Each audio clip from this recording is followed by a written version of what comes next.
गुरुदेव ने कहा कि जब आपका इलाज औषधियों से ना हो, जब आपका इलाज किसी भी डॉक्टर से ना हो, जब आपका इलाज किसी भी आयुर्वेद चिकित्सक से ना हो और रोग बराबर शरीर में बना हो, उसके लिए क्या इलाज है?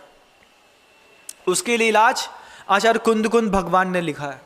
ऐसा साधन भी है कि एक भी औषधि नहीं खानी पड़ेगी, किसी भी प्रकार के डॉक्टर के पास नहीं जाना पड़ेगा। कि अगर आप रोग मुक्त नहीं हो पा रहे हैं, हजार लाखों दवाइयां खाने के बावजूद, पीठ का, पेट का, सिर का दर्द नहीं जा रहा है, आपको लाख खाने के बावजूद आपकी कब्ज की शिकायत ठीक नहीं हो पा रही है, आपके सारे उपक्रम करने के बाद आपका कैंसर, टीबी ठीक नहीं हो पा रहा है, आप क्या करिए? कुछ सूत्र दिए, 7 साधन बताए। आप कभी आगम ग्रंथों में टटोलिएगा, मैं 7 साधन के नाम बता देता हूं।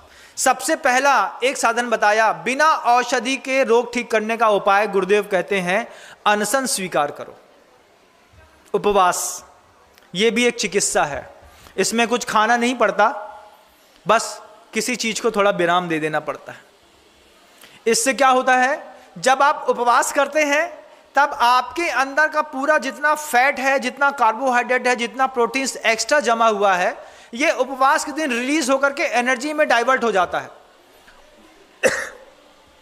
और जब आपके अंदर की कार्बोहाइड्रेट, आपके अंदर का प्रोटीन, आपके अंदर का फैट रिलीज होता है और एनर्जी में डेवलपमेंट होता है, तो उस एनर्जी में बदलने के कारण आपके अंदर के रोग भी धीरे धीरे नष्ट होते चले जाते हैं।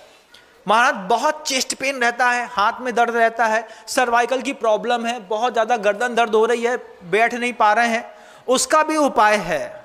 गुरुदेव कहते हैं उसके लिए अवमौदर्य स्वीकार करिए, आधा पेट खाना खाने की आदत डाल लीजिए, आपकी पूरी फिजिक का सर्वाइकल अपने आप ठीक हो जाएगा। आधा पेट सहन नहीं होता महाराज जी, तो फिर दर्द होगी। जब आपको पता चले कि 40 की उम्र के बाद आपकी फिजिक में वायु विकार बहुत ज़्यादा बढ़ने लगा है, जब आपको बहुत ज़्यादा गैस्ट्रिक प्रॉब्लम रहती है, हार्ट स्ट्रोक लगता है, आपके हाथ में, दाएं बाएं हाथ में दर्द रहता है, आपकी जांघ मूवमेंट लेना बंद कर दिया है, उसके लिए गुरुदेव ने कहा क्या करें हम? पेट से आधा भोजन आधा पेट कर दीजिए, लेकिन हम ठूस ठूस के कहाँ तक? यहाँ तक भर जाए, अभी थोड़ा जगह है एक रसगुल्ला खाने की और दे दो, खा लिया। अब क्या है, अब जैसे ही वो अंतिम रसगुल्ला पेट के अंदर जाता है, पेट के अंदर का पूरा कंटेंट चुपचाप बाहर आ जाता है। ओवर ईटिंग से भारत में जितने लोग मरते हैं, इतने लोग कुपोषण से नहीं मरते। उसके बाद भी अगर रोग ठीक ना हो तो आपका दिमाग खराब है, उसके लिए प्रायश्चित करिए। कई बार रोग तन में बाद में दिखते हैं, मन में ज्यादा रहते हैं। बहुत ज्यादा हिंसा करने का भाव हो रहा हो, बहुत ज्यादा ईर्ष्या परेशान कर रही हो, बहुत ज्यादा लोभ परेशान कर रहा हो, हाव में लगे हैं, उस वक्त गुरुदेव कहते हैं प्रायश्चित करो, प्रत्याख्यान करो, मैं इस चीज का त्याग करता हूं। त्याग करने से क्या होगा?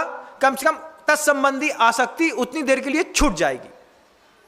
आज आप देखिएगा पूरी दुनिया में किस तरीके से आप नेटवर्क मार्केटिंग होने लगी है। अमेजॉन से और दुनिया भर की चीज से, फ्लिपकार्ट से आप लोग सामान खरीदते हैं कि नहीं? खरीदते हैं महाराज जी। छोटा सा संकल्प कर लो पूरे परिवार को, घर को सुख करने के लिए। क्या छोटा सा संकल्प है? मैं प्रत्याख्यान करता हूं। किस बात का? इस बात का कि मेरे घर से 1 किलोमीटर के डाइस एरिया में जो चीज उपलब्ध होगी, मैं उसको कभी भी फ्लिपकार्ट और अमेजॉन के माध्यम से नहीं खरीदूंगा। एक छोटा सा प्रत्याख्यान, आपको पता है ये छोटा सा प्रत्याख्यान आपके साथ साथ सामने वाले परिवार के अंदर भी सुख और शांति लाएगा।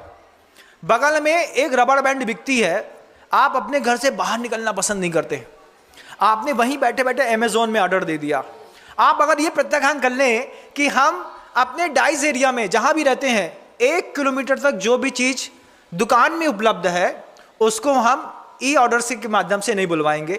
इससे कई व्यापारी बच जाएंगे, कई लोगों का घर बच जाएगा और आपकी मानसिकता स्वस्थ हो जाएगी। और थोड़ा घर से बाहर निकलोगे, धूप लगेगी तो थोड़ी त्वचा के विकार भी खत्म हो जाएंगे। बंधुओं, बहुत सारी चीजें मिलती हैं, बस सोच समझ की बात है।